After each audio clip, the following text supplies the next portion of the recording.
January 2025. Rishi Sunak walks into Goldman Sachs headquarters in London.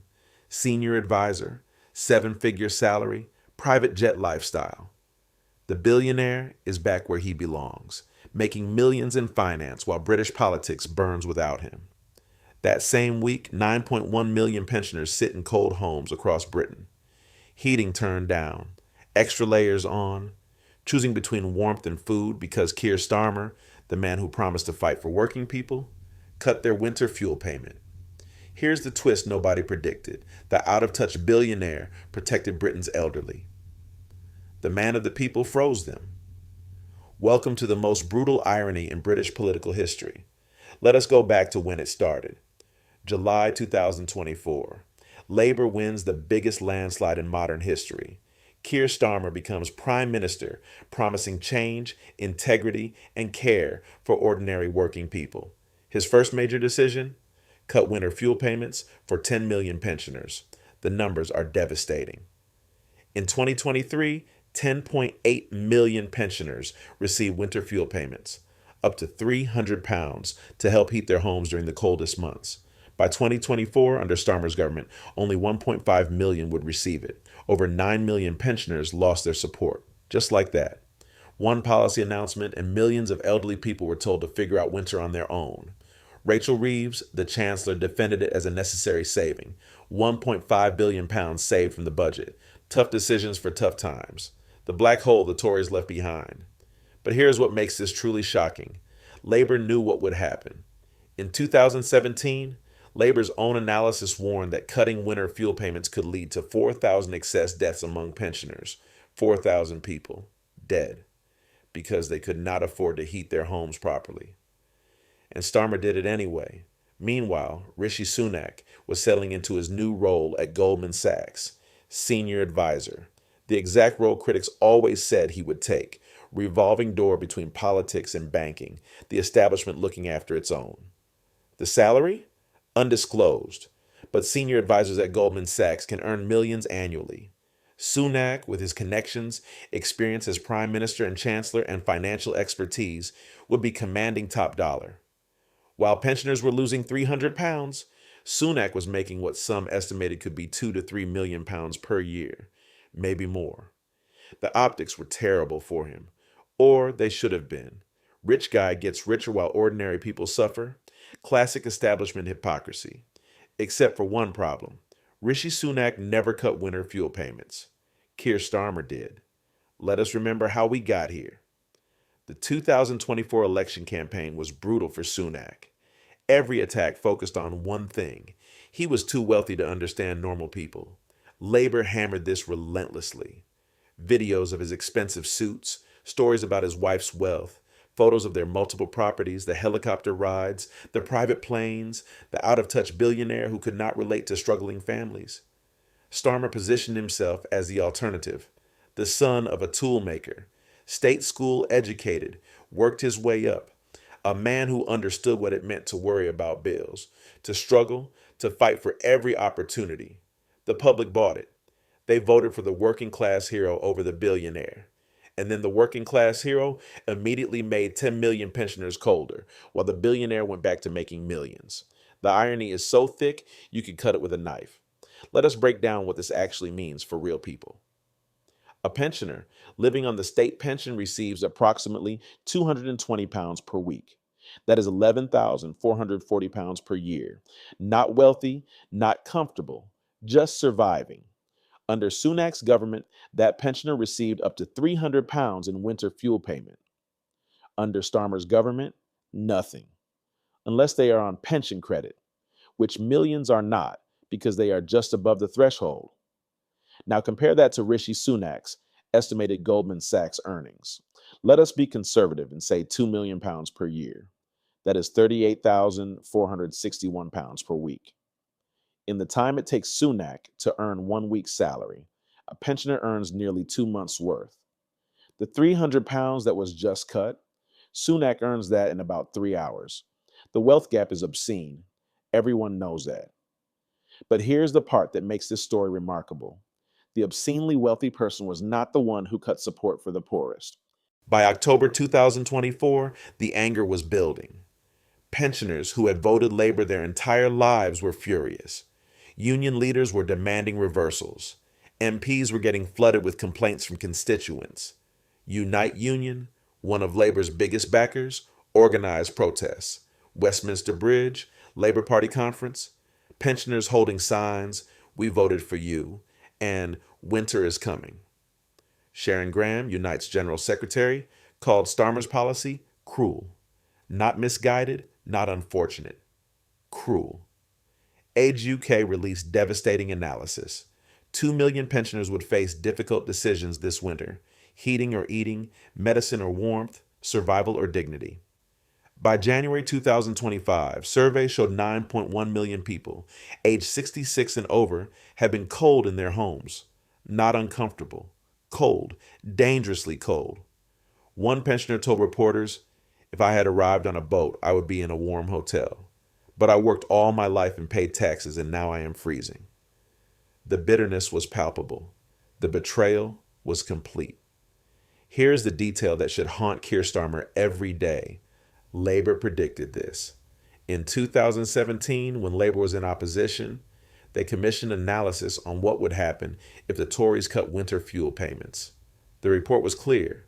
Such a cut could lead to approximately 4,000 excess deaths among vulnerable pensioners, cold kills, especially the elderly, hypothermia, respiratory infections, cardiovascular problems, all exacerbated by living in cold homes. Labor knew this. They used it to attack the Tories for even considering such cuts.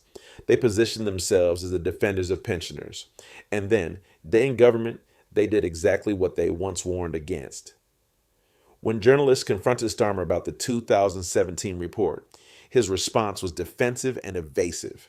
He talked about tough choices and fiscal responsibility and the Tory black hole. But he never addressed the central question. If Labor believed in 2017 that this policy could kill 4,000 people, why is it acceptable in 2024? The answer, of course, is that it is not acceptable. It never was. But Starmer did it anyway. The anger went beyond protests. It went to court. A Scottish couple, both pensioners who lost their winter fuel payment, launched a legal challenge against the UK government. Their argument?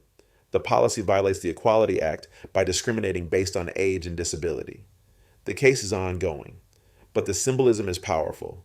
Ordinary citizens taking their own government to court because they believe a policy is so unjust it breaks equality laws. This is not just political disagreement.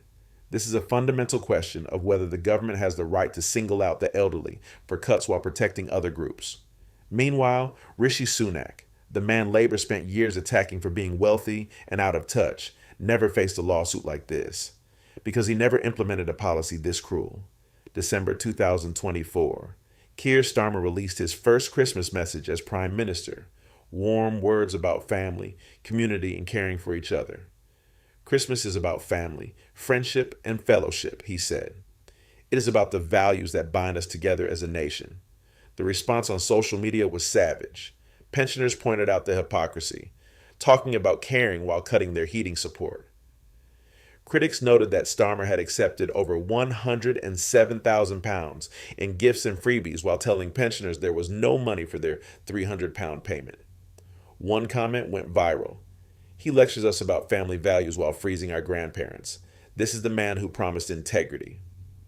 The contrast could not be more brutal. Starmer preaching compassion while implementing cruelty. Starmer accepting luxury gifts while cutting pensioner support. Starmer talking about community while dividing the nation. And somewhere in London, Rishi Sunak was probably reading these reactions and thinking, "I never did this. I protected them." Here's where Rishi Sunak's silence becomes genius. He could have issued statements, could have done interviews, could have said, "I told you so," about how Labor would hurt pensioners, could have positioned himself as the defender of the elderly that Starmer never was. But he did not. He stayed quiet. He went to Goldman Sachs. He made his millions. He let Starmer destroy himself. Because every week of pensioner anger, every protest, every story about elderly people freezing, every comparison between the billionaire who protected them and the working class hero who betrayed them, all of this does Sunak's work for him. He does not need to attack Starmer. Reality is doing it for him. The narrative is writing itself. Rishi Sunak, despite his wealth, never forgot Britain's most vulnerable.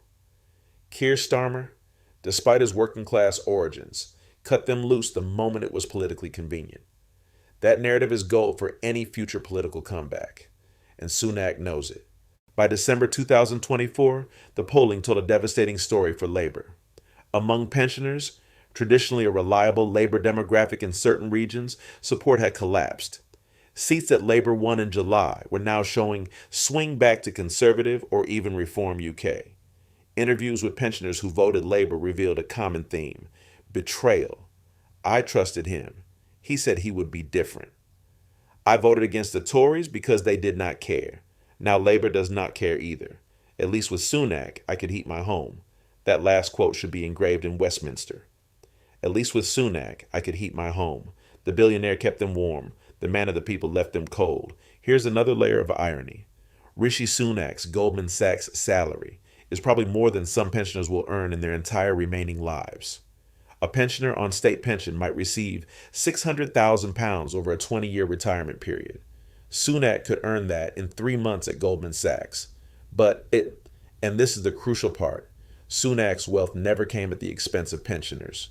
He made his money in finance and business through investments. He did not take it from vulnerable people.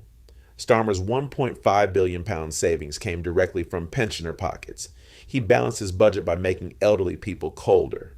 So, who is really out of touch? The man who made his own money and protected the vulnerable, or the man who built his political career on caring for ordinary people and then cut their support the moment he had power? Nobody is saying it out loud yet, but the whispers are starting. The next general election. If Starmer survives that long, which looks increasingly unlikely, would Rishi Sunak consider a comeback? The polling would be fascinating. Who protected pensioners better, Sunak or Starmer? The answer would be obvious. Conservative MPs are already talking about it, not publicly, not officially. But in private conversations, the question comes up, should we ask Rishi to come back? Because here is the political reality. Starmer has handed the Conservatives the perfect weapon. Every winter for the next 5 years, when temperatures drop and pensioners struggle, Conservative candidates can say, we never did this to you. Starmer did. And if Rishi Sunak is the one delivering that message, the billionaire who protected you versus the working class hero who betrayed you, that is a winning narrative. July 2024. Britain had a choice. Rishi Sunak or Keir Starmer. The billionaire or the man of the people. They chose the man of the people. They rejected the wealth, the privilege, the out-of-touch elitism. And in return, they got a prime minister who immediately cut support for 10 million pensioners, accepted £107,000 in personal gifts, presided over a cabinet collapse, achieved the worst approval ratings in history, and broke nearly every promise he made. Meanwhile, the billionaire they rejected went back to making millions, but he never took a single pound from a pensioner to do it. The irony is not just that they made the wrong choice. The irony is that the choice they thought they were making, compassion over wealth, people over privilege, turned out to be exactly backwards. They voted for compassion and got cruelty. They voted for integrity and got hypocrisy. They voted for change and got betrayal. So here's the question that haunts this entire story. Why did Keir Starmer do this? He did not need to cut winter fuel payments. It was not in the Labour manifesto. It was not demanded by voters. It was not necessary for economic stability. £1.5 billion is a rounding error in a £1 trillion budget. He chose to do it as one of his first acts as prime minister. Knowing the risks, knowing the optics, knowing that Labour's own analysis predicted thousands of excess deaths. Why? Some say it was Rachel Reeves pushing for budget cuts. Some say it was a signal to markets that Labour would be fiscally responsible. Some say it was pure incompetence, not realizing how it would look. But maybe the truth is simpler. Keir Starmer thought he could get away with it. He thought his landslide majority gave him permission to make tough choices. He thought pensioners would understand. He was wrong about all of it. And through all of this, Rishi Sunak says nothing. No interviews, no statements, no commentary, just silence. Is it because he is too classy to kick an opponent when he is down? Is it because Goldman Sachs prefers their advisors stay out of politics? Is it because he knows silence is more powerful than words? Or is it because he is watching, waiting, calculating, knowing that every day of Starmer's failure makes his own potential return more viable? The silence is strategic. It is powerful, and it is working. Because when Sunak does finally speak, whether in 2025, 2027, or 2029, he will not need to attack Starmer. He will just need to ask one simple question. Did I ever cut winter fuel payments for 10 million pensioners? The answer will say everything. So here we are, January 2025, 6 months after Labor's historic victory. Rishi Sunak, making millions at Goldman Sachs. Reputation as someone who protected the vulnerable growing stronger every day. Potential 2029 comeback brewing. Keir Starmer, worst approval ratings in history. Pensioners protesting, court cases pending, cabinet collapsing, promises broken, integrity questioned. The billionaire won, the working class hero lost. Not at the ballot box. Starmer won that decisively. But in the court of public opinion, in the measure of compassion, in the test of leadership, Sunak is winning posthumously. Because here's the truth that nobody wants to admit. Wealth does not determine compassion. Background does not determine character. Image does not determine integrity. Rishi Sunak was wealthy beyond imagination, and he protected Britain's pensioners. Keir Starmer came from humble beginnings, and he left them to freeze. That is not the story Britain expected. It is not the narrative the election was supposed to write, but it is the story that actually happened, and 10 million coal pensioners will never forget it.